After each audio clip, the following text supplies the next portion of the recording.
மேலும் ஒரு அண்மை செய்தியை பார்த்து வருகிறோம்.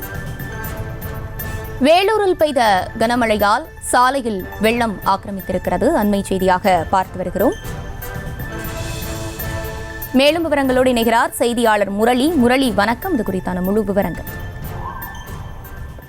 அர்ஷினி, வேலூர் மற்றும் காட்பாடி அதன் சுற்றுவட்டார பகுதியில் நேற்று இரவு முதல் அதிகாலை வரை கனமழை பெய்தது. இதனால் இந்த வேலூர் மாநகர் பகுதிகளில் ஆங்காங்கே மழைநீருடன் சேர்ந்து இந்த கழிவு நீரும் கலந்து அது சாலைகளில் அந்த வெள்ளம் போல் பெருக்கெடுத்து ஓடுகிறது. இந்த வேலூர் மாநகராட்சிக்கு உட்பட்ட பல்வேறு பகுதிகளில் இந்த பாதாள சாக்கடை திட்டத்துக்காக தோண்டப்பட்ட பள்ளங்கள் முறையாக மூடப்படாததாலும் அதே போன்று இந்த சைடு கால்வாய்களில் அதாவது தூர் வாராமல் இருந்ததாலும் இந்த மழைநீர் வெளியே செல்ல முடியாமல் மழைக்காலங்களில் அதாவது சாலைகளில் அங்கே தேங்கியும் அது அந்த இந்த போக்குவரத்து பாதிப்பு ஏற்படுத்தி விட்டுள்ளது. இதனால் அது குறிப்பாக அந்த காட்பாடியில் உள்ள சித்தூர் பேருந்து நிறுத்தம் முதல் இந்த பழைய காட்பாடி விஐடி சாலை வரையில இந்த அதிக அளவு மழை நீர் சாலைகளில் பெருக்கெடுத்து ஓடுவதால் இந்த வாகனங்கள் கனரக வாகனங்கள் மழை நீரில் சிக்கி நின்று இதனால் போக்குவரத்து மற்றும் அங்கே போக்குவரத்து பாதிப்பு ஏற்பட்டு இருக்கிறது.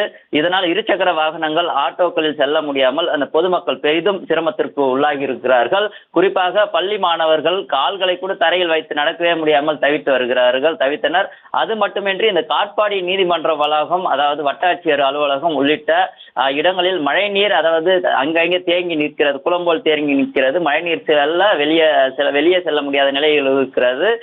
முக்கியமாக அந்த பகுதியிலிருந்து கால்வாய்கள் ஆக்கிரமிப்பு செய்யப்பட்டுள்ளதால் இந்த நிலை ஏற்பட்டுள்ளது.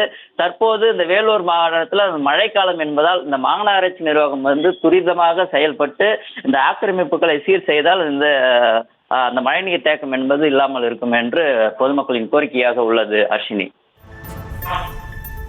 விவரங்களை வழங்கியமைக்கு நன்றி முரளி.